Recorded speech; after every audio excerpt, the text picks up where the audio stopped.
Fraiventos va a ser sede de una carrera de vehículos robóticos controlados con la mente. Dicho así, puede sonar al comienzo de un relato de ciencia ficción, pero es cierto, el evento tendrá lugar a fin de año. El nombre formal de la tecnología es Interfaz Cerebro-Computadora y se espera que en un futuro no muy lejano permita manejar con la mente, por ejemplo, una silla de ruedas. Y sí, está sucediendo en Fraiventos, donde tiene una de sus sedes la UTEC, la Universidad Tecnológica. Vamos a hablar con el bioingeniero Lucas Baldessari, quien está detrás de esta iniciativa como docente de electrofisiología clínica, óptica y radiaciones en la carrera de Ingeniería Biomédica de la UTEC. Lucas, ¿qué tal? Un gusto saludarte. Hola Romina, buenos días. A vos y a toda la audiencia, muchas gracias por este espacio. Antes de hablar de la carrera en sí y del desafío que tienen por delante, quería preguntarte muy brevemente para entender y poder explicar qué es la ingeniería biomédica, ¿no? Que es donde se inserta un poco este desafío que está planteado. Bien, es una pregunta interesante. La ingeniería biomédica es bastante amplia, pero particularmente desde la UTEC, la carrera que actual en primera instancia era tecnólogo de ingeniería biomédica, la cual sigue estando en pie porque es un título intermedio al título de ingeniero biomédico. Particularmente lo que nosotros o vamos educando de los inicios de la carrera a nuestros estudiantes es que ellos tengan un entendimiento para el mantenimiento, gestión y reparación de equipamiento médico. ¿Por qué? Porque en sus inicios la carrera sale para venir a intentar cubrir algunas falencias que o no sé si falencias, pero algunas cuestiones de gestión de equipamiento médico que el Uruguay de momento no cuenta. Si bien existen empresas que realizan gestión y mantenimiento de equipamiento médico en hospitales, clínicas y sanatorios del país, particularmente no existe la figura de un ingeniero biomédico que se encargue de toda la gestión del equipamiento, la gestión edilicia, el mantenimiento de los gases medicinales, el mantenimiento o la asistencia en la parte eléctrica del edificio propiamente dicho, ingeniería clínica.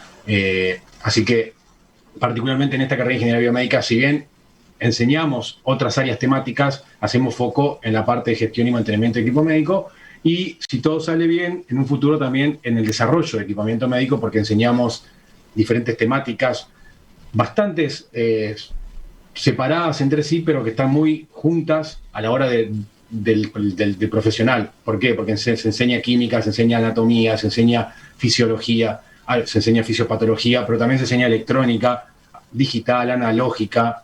Es decir, confluyen muchas ramas de muchas temáticas que finalmente el ingeniero biomédico necesita. Necesita electrónica para poder entender el equipamiento, diseñar eventualmente un equipo, pero necesita comunicarse con un especialista médico, enfermero del ambiente hospitalario, y para eso necesita conocer un poco de cómo funciona el cuerpo humano, tal vez desde una vista más ingenieril, pero necesita poder comunicarse. Entonces y finalmente se enseñan equipamiento de alta complejidad para que los estudiantes, cuando se topen con eso eventualmente en su vida profesional, puedan dar alguna asistencia o por lo menos tengan un puntapié para arrancar y seguir profundizando en eso.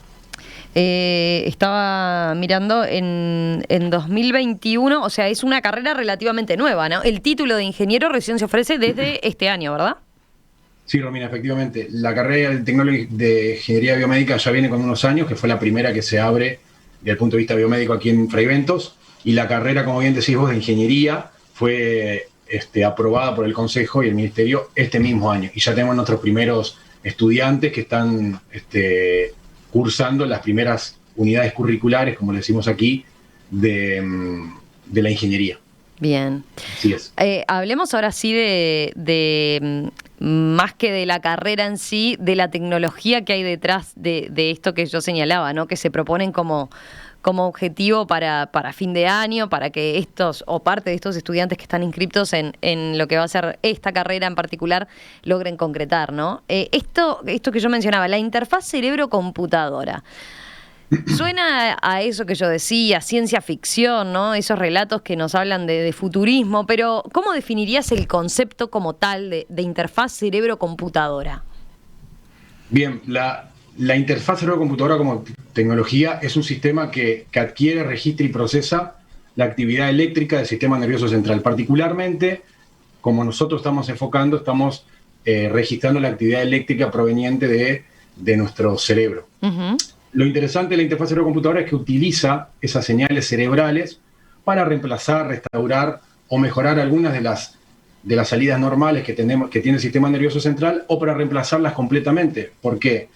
Porque la tecnología de la interfaz cerebro-computadora en realidad es una concepción que viene ya hace varios años. Te diría que, si mal no recuerdo, finales de los 80, principios de los 90, ya había investigadores. Jonathan Wolpa, por ejemplo, es un investigador que es una eminencia. Él tiene muchísimas publicaciones al respecto, y estamos hablando más o menos de la década del 90, en donde esta tecnología empieza a implementarse en algunos laboratorios de investigación, y desde esa época hasta el día de hoy han surgido diferentes laboratorios y grupos de investigación realmente potentes y realmente fuertes en esta temática, que son las interfaces cerebro-computadora. ¿Pero por qué surgen las interfaces cerebro-computadora? Porque el objetivo final de una interfaz es poder reemplazar o darle una funcionalidad perdida a una persona. Y de ahí viene la palabra reemplazar. Entonces, ¿cuál es la ventaja o qué se espera de una interfaz cerebro-computadora? Bueno, esa persona que por algún motivo puede haber sufrido una pérdida de movilidad muscular, del habla, ya sea por alguna enfermedad neurodegenerativa, como puede ser la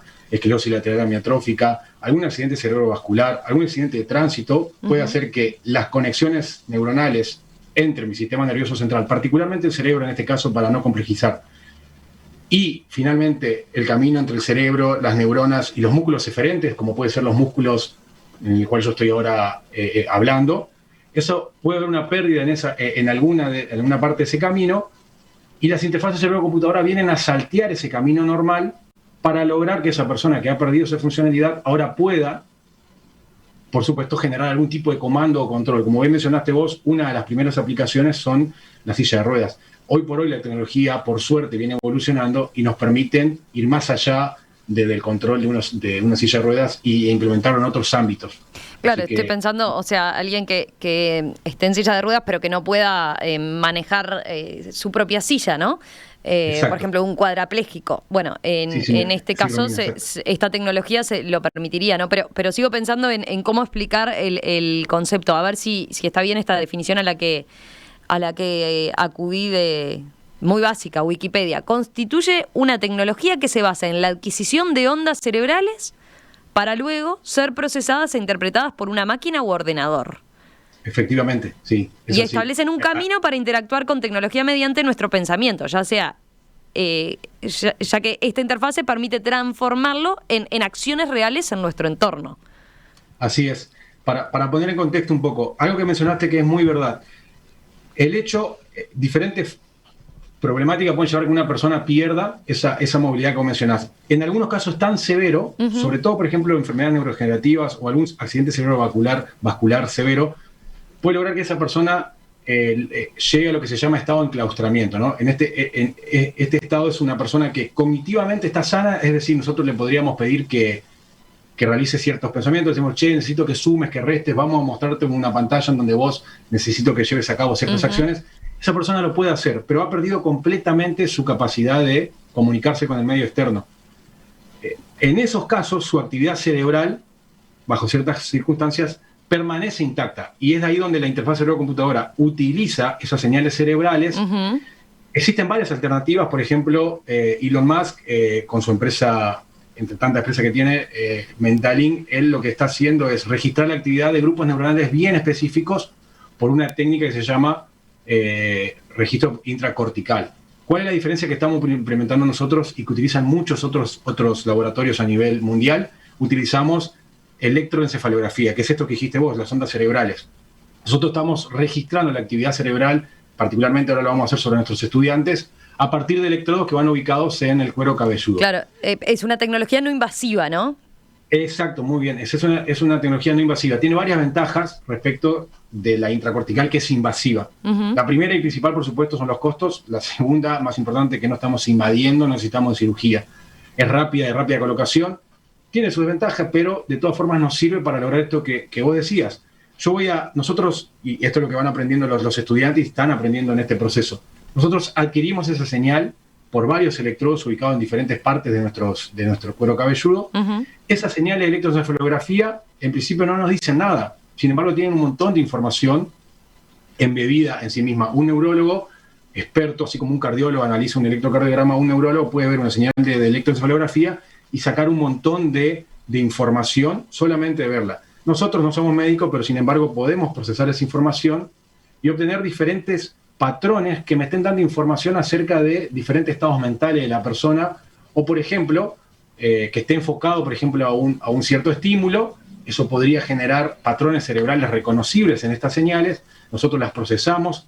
Aprovecho, hoy escuchaba a los chicos que estaban hablando hace un rato sobre estos algoritmos que te ofrecen contenido en base a lo que buscas en YouTube. Bueno, muchos algoritmos de Machine Learning también son aplicables o la metodología y el enfoque también son aplicables en esta temática. Entonces nosotros agarramos esas señales, las procesamos y finalmente la colocamos en un algoritmo que aprende e interpreta lo que la persona está pensando, por así decir, a través de sus señales de electroencefalografía. Y finalmente se traduce, por ejemplo, a un comando para mover una silla de rueda o mover un vehículo robótico, como es el caso que están haciendo nuestros estudiantes. Está interesante eso. A ver, si entiendo bien, entonces acá tenemos la tecnología del Machine Learning, decías, un algoritmo puesto también a jugar, digamos, en este caso, en el buen sentido, ¿no? O con un fin loable que es, bueno, aprender que determinado movimiento, ¿no? En esas ondas, en esas señales eléctricas, digamos,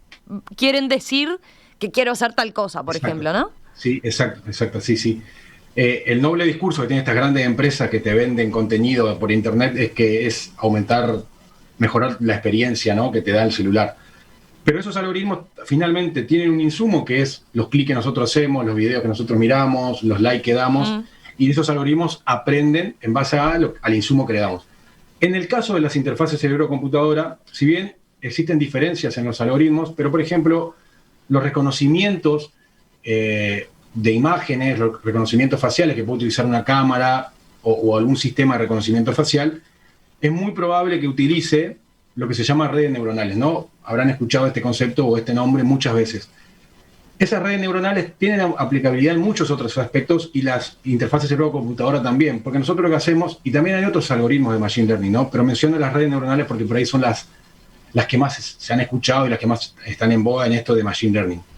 Pero lo interesante es que nosotros utilizamos una red neuronal, la alimentamos con las señales cerebrales de una persona cualquiera, particularmente ahora son nuestros estudiantes, pero podrían ser cualquiera de nosotros, y ese algoritmo va a aprender a reconocer patrones, como así un algoritmo reconoce patrones en una foto. Aquí reconocemos patrones propios de la señal de electroencefalografía proveniente de estos electrodos que yo te decía.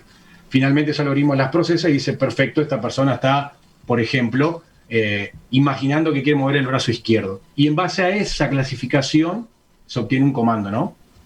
Así funciona de manera resumida. Sí, veía, por ejemplo, un mensaje que mandaba Ignacio desde la audiencia que decía, esta tecnología en realidad tiene al menos 40 años. Antes la meta era poder mover el puntero de un mouse en un monitor con las ondas cerebrales. La dificultad no está del lado de afuera, dice, sino del lado del paciente que debe desarrollar un control mental, entre comillas, muy avanzado. ¿Esa es la principal dificultad que tienen? Es una de las dificultades que tienen. Está bueno lo que dice Ignacio. En realidad, es verdad, por eso yo te decía que es una tecnología que viene hace años. Eso es cierto. No es nuevo. Lo que es nuevo es la cantidad de aplicaciones que hoy tenemos gracias a que la tecnología ha avanzado. Respecto de lo que menciona Ignacio en cuanto a que la dificultad radica en el manejo de la persona, sí y no. Va a depender mucho de qué tipo de interfaz cerebro-computadora estemos utilizando. De manera resumida, tenemos interfaces cerebro-computadoras endógenas y exógenas. Las exógenas, básicamente, nosotros, que es lo que vamos a hacer en esta competencia, estimulamos a la persona de alguna manera, visualmente, auditivamente, por tacto. Eso genera en diferentes regiones cerebrales diferentes patrones que pueden llegar a ser reconocibles por diferentes algoritmos, no importa. Ahora bien, en ese caso, son bastante sencillas, entre comillas, de obtener información, las interfaces cerebro-computadora, con paradigmas exógenos. ¿Cuáles son los más complicados? Y acá sí lo que dice, ¿verdad, Ignacio? Las interfaces cerebro-computadora endógenas. ¿Por qué? Porque las endógenas, nosotros no estamos estimulando de ninguna manera al paciente. Nosotros intentamos a través del aprendizaje del paciente a reconocer estos patrones que yo te decía hace un ratito. Por ejemplo, y es lo más natural, las interfaces cerebro-computadora son las que más se investigan porque de alguna manera es lo más natural a la hora de manejar un dispositivo. Y acá hay varias cuestiones a charlar, pero la primera que quiero dejar claro es lo siguiente. Por ejemplo, las interfaces cerebro-computadora que manejan imaginería motora. Cuando una persona realiza un movimiento voluntario, ciertas regiones cerebrales, ciertos grupos neuronales asociados a esos movimientos particulares generan ciertos patrones reconocidos, ¿ok? No quiero entrar mucho en detalle ahora de eso. Sin embargo, algo muy interesante, si uno imagina que, por ejemplo, yo muevo el brazo izquierdo y genero la acción propiamente dicha, pero imagina mover mi brazo izquierdo y esas neuronas, hay ciertos cambios muy leves, pero esas neuronas que generan el movimiento real, cuando yo lo imagino, por supuesto, acá me tengo que entrenar para lograr un buen patrón, para poder reconocer un buen patrón, pero si yo imagino, también puedo generar esos movimientos. Y esto es muy interesante, porque una persona que haya perdido su capacidad de mover voluntariamente un brazo, una pierna, una mano, un dedo, podríamos eventualmente, con una interfaz cerebro-computadora, aprovechando este paradigma, reconocer esos patrones. Y acá donde es verdad lo que dice Ignacio, muchas veces las personas no logran ese tipo de entrenamiento, no logran, ni siquiera con mucho entrenamiento, lograr esa imaginería motora lo suficientemente fina para lograr movimientos como lo haríamos de manera habitual. Pero sí, es un desafío importante. Ahí en ese caso es muy gráfico bajarlo a tierra, digamos, bajar a tierra el tema interfaz cerebro-computadora y ver en una aplicación concreta, decías, ¿no? Se puede con pacientes que tengan esto. Pero ¿qué grado de avance podemos decir que tiene en el mundo real? O sea, ¿qué tan desarrollada? Mencionabas recién a Elon Musk con esta otra, ¿no? Con esa tecnología más invasiva, pero volviendo a ejemplos más prácticos, o sea, ¿qué grado de desarrollo tiene esto en el mundo real y para qué se está usando concretamente? Bien, dentro de los laboratorios que más avanzados están, encontramos Suiza, Estados Unidos, Alemania, tienen laboratorios muy importantes, en donde ellos investigan a la interfaz cerebro-computadora en todos sus bloques y de manera profunda en cada uno de sus bloques. Desde la adquisición de la señal, la forma de estimular al paciente, los algoritmos de procesamiento y de machine learning e inteligencia artificial para lograr que la interfaz, la comunicación entre la interfaz y el humano sea lo más natural posible. Porque acá nosotros tenemos que entender que finalmente existe cierta plasticidad cerebral. Y es impresionante ver cómo patrones cerebrales, a medida que uno utiliza una interfaz cerebro-computadora, van cambiando para habituarse a esa nueva herramienta que no existía. Entonces los algoritmos tienen que ir evolucionando a medida que la plasticidad cerebral de la persona se adapta a ese manejo. Respecto a lo que me preguntaste de qué tecnología hay, existen personas que utilizan interfaz cerebro-computadora para el control de brazos robóticos. Existen estudios en donde se intenta predecir el movimiento, la velocidad de movimiento de un brazo y a qué posición vaya a determinar a través de la electroencefalografía. Esto permitiría eventualmente, por ejemplo, manipular o trabajar sobre prótesis robóticas. Por supuesto, también se intenta que esa prótesis robótica, y esto es donde los laboratorios son realmente potentes en cuanto a los conocimientos que aplican, existen muchas estrategias. Por ejemplo, es dotar al brazo robótico de cierta inteligencia con cámaras, que si el brazo robótico ve un mouse, por ejemplo, el brazo ayuda a la persona y la asista a decir, ok, vos querés agarrar el mouse. ¿Está? Entonces, ahí hay como lo que ya se llama una interfaz cerebro o una interfaz hombre-máquina, porque ya no solamente estamos utilizando las señales cerebrales, sino que estamos utilizando una prótesis. Hay grados de avance, hay grupos alemanes han logrado una retroalimentación utilizando una interfaz cerebro-computadora y han logrado una retroalimentación para estos manejos de estos brazos robóticos que te digo. Hay sillas de ruedas que se implementan. Desafortunadamente, no existen gran cantidad de interfaces cerebro-computadora que sean utilizadas habitualmente. Todos estos estudios que yo te digo son llevados a cabo en laboratorios y son muy esporádicos aquellas personas que utilizan, por ejemplo, una interfaz cerebro-computadora para el control de una silla de ruedas en el día a día. Existen, hay reportes de esto y funcionan muy bien, pero es una tecnología que aún tiene ciertos desafíos. Uno es lo que mencionó Ignacio, por ejemplo. Por suerte, la tecnología viene avanzando a pasos agigantados y nos permite ir trabajando sobre lo que antes se consideraba sumamente difícil o prácticamente imposible. Pero hay mucho. Elon Musk u otros grupos, no solamente Elon, la tienen, que tienen los recursos necesarios, ellos acceden a nivel de la corteza, están en contacto directo o estrecho con a nivel cerebral y tienen mucha especificidad espacial. ¿Qué quiero decir con esto? Ellos tienen mucha resolución de decir, bueno, esta persona quiere mover el brazo, quiere mover la mano, quiere mover un dedo. Con la electroencefalografía eso es un poco más complejo y eso es un desafío, ¿no? Pero bueno, se sigue avanzando. Hace 40 años era impensado lograr que un celular hoy transmita una señal de EEG y hoy lo hacemos en una tablet. Los chiquitines hoy lo hacen todo el tiempo y lo vamos a hacer en la competencia, digamos. Lucas, te propongo, hacemos una breve pausa y enseguida hablamos y aterrizamos esto a lo que van a proponerle a estos estudiantes de la UTEC concretamente que se inscribieron en esta carrera, en este gran desafío que es justamente poner un vehículo robótico controlado, decía yo, con la mente. A ver, ¿de qué se trata? Ya nos contás enseguida. Esta mañana aquí en Perspectiva estamos hablando de interfaz cerebro-computadora.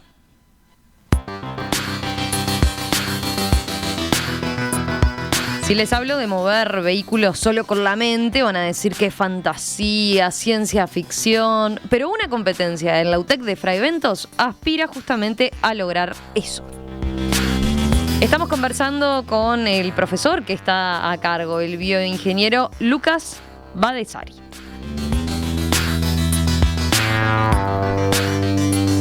Lucas, siguiendo con las explicaciones técnicas, antes de entrar en la carrera en sí, con lo de la interfaz cerebro-computadora, nosotros lo vinculábamos mucho a la salud recién, ¿no? A lo que decías, personas con determinadas limitaciones, pero me decías, en otros ámbitos ya es más común, ¿no? O quizás no tan común, pero tiene otros desafíos y otras utilidades. A ver, ¿podemos mencionar algunos?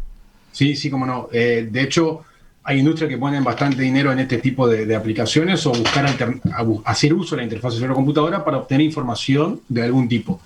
La industria de los videojuegos, la industria militar, algunas empresas de vehículos, de vehículos para manejar en día a día, utilizan o investigan acerca de la interfaz cerebro-computadora porque ciertos patrones cerebrales, luego uno registra la actividad cerebral, las procesa, como le venía explicando hace un rato, y ciertos patrones cerebrales a nivel frecuencial, cambios morfológicos en la señal, le puede dar información, por ejemplo, al sistema de que esa persona está fatigada o está aburrida.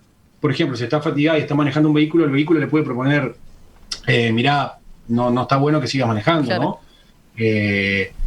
En los videojuegos pueden llegar a interactuar no solamente para controlar el personaje, ¿no? Para mover hacia adelante, hacia atrás un personaje, sino que puede utilizar este reconocimiento de patrones cerebrales para ver si la persona está aburrida o está expectante. Y bueno, por supuesto que esto tiene limitantes, ¿no? Pero en definitiva se utiliza esto para intentar aumentar la capacidad de que el videojuego interactúe con la persona de una manera más adecuada o más vívida, por así decirlo. Pero por supuesto, hay otros ámbitos que no solamente el biomédico o el médico, que la diferencia radical es que el dinero que ponen, ¿no? Lamentablemente, pero bueno, es así. Sí, imagino por donde lo decías. O sea, en estas otras industrias se vuelcan mucho más recursos que en la medicina, donde capaz que no es tan redituable desde el punto de vista económico, ¿no? Sí. Hay muchos oyentes enganchados con la entrevista. A ver, estoy mirando. Por ejemplo, a ver, por mencionarte, Guillermo dice: la capacidad de generar patrones de ondas cerebrales específicos requiere entrenamiento. La persona tiene que recibir en tiempo real un feedback del patrón que está generando. Al intentar generar una y otra vez un mismo patrón de ondas cerebrales, adquiere capacidad para lograrlo. Ahí respecto a lo que tú contabas. Como cuando tocas la guitarra, exacto, igual. En este sentido, estamos intentando que la persona aprenda a manejar algo y a que ese vehículo, esa silla de ruedas, ese brazo, sea parte de sí mismo otra vez. Y en ese sentido tiene que aprender a usarla. Como cuando uno toca la guitarra, como cuando uno aprende a caminar, salvando las distancias, por supuesto, pero exactamente es así. Y ahí radica una de las dificultades que mencionaba Ignacio hoy también, que es que no todos los logran, digamos. Y si no tenemos ese feedback, ¿qué pasa si y fíjense acá lo complejo de esto. No es lo mismo entrenar a una persona, por ejemplo, en estadios tempranos de esclerosis lateral amiotrófica, donde todavía nos podemos comunicar de alguna manera con esa persona, a entrenar una interfaz cerebro-computadora en estadio avanzado de una esclerosis lateral amiotrófica. ¿Qué pasa si yo le conecto una interfaz cerebro-computadora a una persona y le hago algo muy simple como que imagine que mueve el brazo izquierdo, imagine el brazo derecho para hacer un comando muy sencillo de sí, no, ¿no? Que esa persona puede responder sí, no. Que ya existen estos estudios a nivel mundial muy avanzados, ¿está? Lo digo por si a la audiencia porque si le interesa lo puede buscar. Ahora bien, ¿pero qué pasa si nosotros vemos que la interfaz cerebro-computadora me dice, esta persona imagina que movió el brazo izquierdo, pero sin embargo la persona imaginó mover el brazo derecho? Y por más que nosotros o el sistema le esté informando a esa persona ese feedback, nosotros no tenemos cómo saber si realmente la persona quiso hacer la acción que la interfaz cerebro-computadora me está diciendo que hizo. Y no podríamos ajustar estos algoritmos que yo te mencionaba más temprano, que hoy están muy en boga, de Machine Learning y todo esto, pero no podríamos ajustar para que se ajusten a las necesidades de las personas, estos patrones que mencionaba Ignacio y Guillermo, creo que era este señor que me mencionaste. Es muy atinado lo que dicen y es uno de los desafíos más complejos en este tipo de tecnologías asistivas. Hablando de desafíos, Oscar pregunta, cuando habla de interfaces se refiere a guardar datos microprocesados. ¿Qué pasa con eso? ¿Ahí hay otro desafío en los datos que se van generando y cómo se guardan? Es una buena pregunta. Se guardan en el sentido de que muchos grupos de investigación, y de hecho es lo que nosotros vamos a hacer para que nuestros estudiantes tengan para futuras competencias, lo voy a comentar en un rato, pero está bueno lo que dice. En principio sí, nosotros podríamos almacenar esas señales electroencefalográficas para posteriores estudios, pero si no las queremos guardar, lo que hacemos es adquirir las señales analógicas. Está muy bueno lo que dice, porque nosotros adquirimos las señales analógicas, que son una variación de voltaje en tiempo real, y la digitalizamos y las pasamos por un microprocesador o por un sistema microcontrolado para que eventualmente realice ciertas tareas. Toda esta que yo te mencionaba, procesar la señal, que básicamente, pasado en limpio, sería limpiar la señal de ciertos artefactos o acotarla en ancho de banda para que solamente quedarnos con la información que es relevante para nosotros, descartando un montón de otras que no nos está aportando nada para esta aplicación. Así que sí, la pasamos a un micro, exacto, la digitalizamos y eventualmente almacenamos esas señales crudas para posteriores estudios y probar nuestros algoritmos sobre todo. Bien. Vayamos ahora sí a la carrera, que era el disparador de esta entrevista, ¿no? Esto que se va a concretar a fin de año, a partir de lo que ya están trabajando 14 estudiantes, ¿no? Que fueron los que se inscribieron hace un tiempo. ¿Cómo van a usar esta tecnología de la que venimos hablando, esta interfaz cerebro-computadora, para hacer mover estos vehículos robóticos con esto de por medio? A ver, explícanoslo. Bien, acá si tenés media hora no, pero es así. La idea del proyecto ya lo venía manejando hace un tiempo. Por suerte este año, a pesar de la coyuntura de la pandemia, lo propuse a la coordinación de mi carrera y a la dirección del Instituto Regional Sureste de aquí de Fray Bentos, y la verdad que me han dado todo su apoyo y me han dado luz verde para arrancar. De manera, para resumir, la competencia yo la pensé con mi grupo de docentes que me acompañan en esta empresa, la pensé para que sea más o menos en 10 meses. En esos 10 meses está contemplado desde la inscripción, donde se han inscrito, como bien dijiste vos, 14 estudiantes de 3 carreras de nuestro ITR, que son Ingeniería Biomédica, Ingeniería Mecatrónica y Licenciatura en Tecnología de la Información. ¿Por qué estas 3 carreras? Porque si uno analiza cuáles son los bloques constitutivos de una interfaz cerebro-computadora, estas 3 carreras tienen mucho en común, de diferentes enfoques. Por ejemplo, la gente de Ingeniería Biomédica está encargada de la adquisición de la señal, de estimular a la persona, de procesar esa señal y de obtener un comando. Pero la gente de LTI, de Mecatrónica, está enfocada más que nada en la parte de comunicar inalámbricamente lo que la gente biomédica está procesando y el módulo de robot que controla el vehículo, ¿no? El módulo robótico que controla el vehículo. Este año la idea fundamental es hacerla solamente aquí en UTEC, por varias razones, más que la razón fundamental te diría que es una cuestión logística. Yo tengo la universidad acá a un par de kilómetros de casa, las carreras están aquí y los estudiantes, si todo sale bien, estaríamos teniendo cierto retorno en agosto, ¿no? Va a depender mucho de cómo evolucione la pandemia. Eso nos va a permitir hacer ciertas pruebas y ensayos que hoy por hoy no lo podemos hacer, por supuesto. Ahora bien, estos estudiantes o toda la competencia, que dura 10 meses, también ha sido dividido en 3 módulos principales. Los módulos básicamente están a cargo de todo lo que te decía recién: adquirir la señal, procesar la señal. Nosotros vamos a utilizar lo que se llama potenciales evocados de estado estacionario. Es muy interesante. Mira, si yo te hago mirar, por ejemplo, a una persona, le hago mirar un grupo de LED, suponete que esté oscilando, es decir, que se esté prendiendo y apagando con una frecuencia de 8 Hz, ¿tá? O de 12 Hz, o de 10, no importa.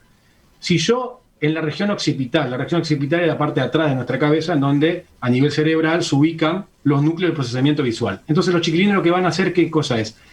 Adquirir las señales que están saliendo por electroencefalografía de esa región cerebral, la van a procesar. ¿Y qué esperarían ver? Si uno analiza esas señales cerebrales luego de procesarlas, lo que esperaría ver es que la actividad neuronal que está procesando esa información esté sincronizada con esos LED que se están prendiendo y apagando a cierta frecuencia. Entonces los chiquilines pueden decir: ah, perfecto, esta persona está mirando el LED para mover el vehículo robótico hacia la izquierda. Y así obtendrían, esto de manera muy resumida, ¿no? Obtienen hacia dónde quiere girar el vehículo la persona. ¿Y qué hace el módulo 2 y 3? Bueno, reciben ese comando y dicen: bueno, pará, ¿me puedo mover hacia la izquierda? ¿Sí o no? ¿Por qué? Porque el vehículo, los chicos también lo están dotando de cierta inteligencia. Si bien el vehículo responde a las necesidades del estudiante que quiere controlar el vehículo a la izquierda, a la derecha, arriba, hacia atrás y hacia adelante, el vehículo no es ciego, por así decirlo. O sea, claro, sabe y le dice al sujeto: che, no me pongo a la izquierda, te ofrezco moverme a la derecha, ¿no? Y bueno, ahí los chiquilines están trabajando en todos esos módulos, y la idea final es poder llevar a cabo la competencia, es decir, el control de los vehículos robóticos a través de una pista con obstáculos, ¿no? Ellos van a tener que, por supuesto, tienen que usar sí o sí sus señales cerebrales, y el vehículo no puede ser, por así decirlo, más inteligente que ellos. O sea, el vehículo solamente responde, y entonces ahí está todo está la gente de robótica, y bueno, la verdad que es apasionante ver cómo los chicos están. Tengo que destacar que, si bien se inscribieron 14 chicos, tenemos estudiantes de primer y segundo año, que hay un montón de temáticas que no la han visto, y sin embargo me sorprendió para bien. Yo esperaba que así sea, pero realmente han superado mi expectativa de cómo vienen trabajando y cómo vienen estudiando e implementando cosas. Nosotros tenemos un canal de Discord en donde ellos van mostrando lo que van haciendo, y la verdad que apasionante. Tiene mucho que ver también con el hecho de eso, están estudiando algo, pero para un proyecto concreto, o sea, lo están viendo en la práctica, ¿no? Sí, nosotros de la Universidad Tecnológica intentamos fomentar eso que nosotros decimos que es aprender haciendo. Como está muy, por suerte, la están implementando creo que todas las carreras a nivel, por lo menos en nuestra región. Me refiero al Uruguay y otros países aledaños, ¿no? Que es esto de aprender haciendo. Y este proyecto tiene mucho de eso, porque los chicos, para poder lograr avanzar en cada uno de los objetivos que nosotros semana a semana o quincenalmente le vamos poniendo, eso necesariamente tienen que aprender y hacer, o hacer y aprender, y ahí lo están haciendo todo el tiempo, porque la verdad me sorprendió lo bien que están trabajando. ¿Qué sería considerar una experiencia exitosa esta carrera? O sea, que termine todo ese proceso, que efectivamente se cumplan esos 3 módulos, digamos, como lo van a trabajar, y que esos vehículos robóticos efectivamente logren no solo captar la señal de hacia dónde se quiere ir, sino superar los obstáculos y que efectivamente logren hacer el circuito. Exacto, Romina, sí. El proyecto está pensado para que los primeros meses del proyecto nosotros le damos algunos workshops, algunos talleres a los estudiantes para que más o menos vayan entendiendo de qué se trata todo esto, que se enfoquen en cómo van a trabajar. El proceso que estamos ahora que ya vienen trabajando ellos hace un par de semanas, es dividir cada uno de los equipos. Les dije que así está todo pensado en el proyecto, ¿no? Ellos se dividen en subgrupos, y cada subgrupo trabaja de manera paralela en cada uno de estos módulos, ¿no? Módulo 1, módulo 2 y módulo 3, que tienen características bien específicas, pero son necesarios entre sí, porque finalmente son todos los 3 módulos, son de alguna manera los bloques que conforman la interfaz cerebro-computadora total. Ahora ellos están trabajando de manera paralela, pero por supuesto todo el tiempo están intercambiando información. Y finalmente, como bien dijiste vos, Romina, la idea final es la unificación de estos 3 módulos que conformarían la interfaz cerebro-computadora como un total. Y finalmente, el objetivo final, que sería que ojalá pueda ser presencial y que haya cierto aforo, porque la idea es que sea transmitido por streaming, por supuesto, pero también que la gente que esté ahí pueda ver que realmente se está haciendo, estudiantes y público en general. Como bien dijiste vos, el objetivo final y sería exitoso si los chiquilines estuvieran sentados manejando el vehículo en la UTEC en noviembre y diciembre. La inscripción este año estuvo abierta solo para estudiantes avanzados de la UTEC. De todas formas, a futuro, si esto funciona, la idea es abrirlo a otras universidades, ¿no? Sí, Romina, gracias por la pregunta porque era algo que se me estaba pasando. Sí, como te decía, la idea de abrirla en la UTEC solamente era más que nada una cuestión logística y también, para ser honesto, como es la primera vez que estamos organizando algo así, si uno tiene algún problema es mucho más fácil solventarlo entre casa, por así decir, que si tenemos más cantidad. Si todo sale bien este año, la idea para el año que viene, o cuando las autoridades me lo permitan, es invitar a la gente de la Universidad de la República y a la gente de la UCO. Hay un par de estudiantes de la Universidad Católica que me han escrito súper interesados, que le tuve que decir que no se pueden inscribir ahora porque, nada, ya había pasado algunos meses de la inscripción. Pero sí, y ojalá que a futuro no solamente podamos invitar a universidades del Uruguay, sino también de la región. Pero bueno, paso a paso.